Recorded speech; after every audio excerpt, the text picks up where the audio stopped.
it's me, Renee. I'm back. So today it's Monday. Well, as a time of filming anyway. But yeah, it's Monday. Mondays are often days. So as usual, or as I often try to, today I try to find a fun video that will make your day a bit better. Maybe make your week a bit better. Who knows? Because maybe you're watching this tomorrow, and then it's not Monday, but it might still brighten your day. Hopefully. So as you already see from the title, this is something I've decided to call Magic Monday. And you might think, well, what does that mean? Well, it's basically an excuse for me to talk about some books where I love the magic in it.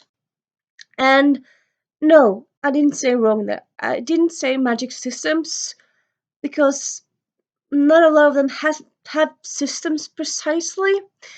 I actually most often prefer soft magic systems where there's magic but it's not really complicated, not really that much explained. But there's still really enjoy magic in my books. Though when I came to prepare this video, I was like, I love fantasy, but a lot of the books that I love, it don't really have magic in them per se. It's more like books with vampires, books with werewolves, books with Greek gods, but magic per se, the Greek gods have magic in a way. But what I decided to include in this this video, it's more it doesn't. I suppose some of them are where you have spells, some of them aren't, but it's not none of these characters, none of these books include gods. They're all people with some magic ability. Or some of them have magical ability but also can do spells. So yeah, let's start, shall we? First, we have The Dark Mirror by MJ Putney. So this, it is a YA time travel series, but also there's also magic in it. So in this world, in the world that's kind of the base, where the main, I suppose main, yeah, I would say most of the story takes place. It is, I always forget. It is blah de blah de blah. I think it's the 18. No, it's 17. Let me double check. Blah blah blah blah blah blah blah blah blah blah blah blah blah. Okay, let me just check. I don't wanna. Give me a little moment. Okay, so it doesn't give a year number, a year when it's supposed to start, but it is a late. Let me double check. It says late 17th century, which I suppose is the 1700. No, because century is something different. Okay, anyway, it takes place way in the past. I think it's the 1700s. I should do my research here, but I'm lazy and I suppose I might do when I put this up, but at this moment I can't be bothered. Anyway, it takes place in the past, and in the past, a lot of people have magical abilities. Though for some reason, if you have magical abilities, you look down upon. So if you have magical abilities and you're rich, it's oh no, because it's very looked down upon. And the people in this, God, I'm so silly. Okay, so protagonist this one, Victoria, she can fly, and then you have other people who can levitate. Sorry, they can teleportate. They can teleport. Sorry, you have people who can telekinesis. Move people with their minds. So people have all different kinds of magic abilities. Some people can make fire, etc., etc., etc. So yeah, they have ways like that. But they also, there's also spells in there, so everyone can, well, more or less everyone can learn to do some stuff, though people are better with their own element and their own abilities. Well, they thingy, well, that could be as well, but yeah, with their own elements, abilities. And yeah, this magic in this one is quite interesting and fun. It's just, very fun. I would say almost too fun because, okay, as I said, this is a trilogy. The first book I love, and then the second and third book they kind of expand. Each of the books expand on the world, but then I felt like the third book kind of expanded a lot, but it didn't really expand enough. It didn't use potential of it, which is quite sad. I suppose maybe MJ Putney will come back to this world and have other books in this world, which would, I mean, there's perfectly possibility to do that. She hasn't as of now, and this series ended in like 2017, 16, like years ago. But still, it would be very cool if she did that. But as of now, yeah, it has lots of potential, and the world building and the magic is so cool. But it doesn't really live up to its potential. So it was kind of cool. It's kind of too cool. But yeah, if you, I don't know, this kind of went in a weird way. But like, if you want a book or a series where like the magic is very very fun, but the potential is not used fully, but still like the characters and the plot is very good, check out this book. And then we have The Invisible Library by Genevieve Cogman. So in this world, there's both vampires, werewolves, and I suppose kind of the main character or like the main kind of people in a way are librarians. Librarians with a big L. That these people they're I suppose they're librarians in a way they worked for the library with a big L, and what that means is they actually kind of go around hunting down missing books. But like the missing books are often missing because a vampire stole it, or a werewolf, or sometimes a fae or a dragon. And because of that, it's not easy as just kind of finding the book in a old cellar or in an old attic. No, there's always people who want the book, and there's always danger. And yeah, but yeah, the librarians, because of I suppose reasons and because of like how it is built up, they like how the world is. Librarians actually have a thing that's called the language. It's not really well. I suppose it's called different stuff. It has like names, but like it's mainly referred to as the language, which is like yeah, it's kind of like magic with their I suppose mouth. Sounds dirty. Magic with the mouth. No, it's more like so they can if they phrase something perfectly, they can do more or less everything. So they can like say like uh the lights over at the other side of the room close, and then it closes. So it's just very very powerful, but you have to be very precise with it. And yeah, I just love that magic, like in connection with this one, like these aspects where like how you use your words. It's what makes the magic, and it's just so cool. I just love it. Also, lots of other fun aspects for this series. Also, this series is coming to an end this year, which is quite sad. It will end with an eighth book, so it's been a long series, but still quite sad. So yeah, check out this series if you're intrigued by what I just told you. And then we have Starry Nights by Daisy Whitney. This is a standalone, YA standalone, where the protagonist he can actually talk to art and make art come alive. So it's kind of similar in a way, like there's been probably a dozen more or less Hallmark slash Disney Channel movies about it, like where you have the art, you go to a gallery and the art comes alive. So it's kind of similar to that, though it's not simply art, it's also muses, and yeah, it's kind of a bit more deeper than that. But yeah, it's just very very fun that you have like the art that comes alive. It's just so fascinating and so magical. Yeah, this book I would actually say very magical and atmospheric and just so fun. Highly recommend it. I read it actually twice now, and I cried both times reading it because it's touching now and then, and it's just so emotional and riveting and just amazing. So yeah, the magic in this one is so good, so good. Then we have Darker Days by Just Akado. This is the first actually series.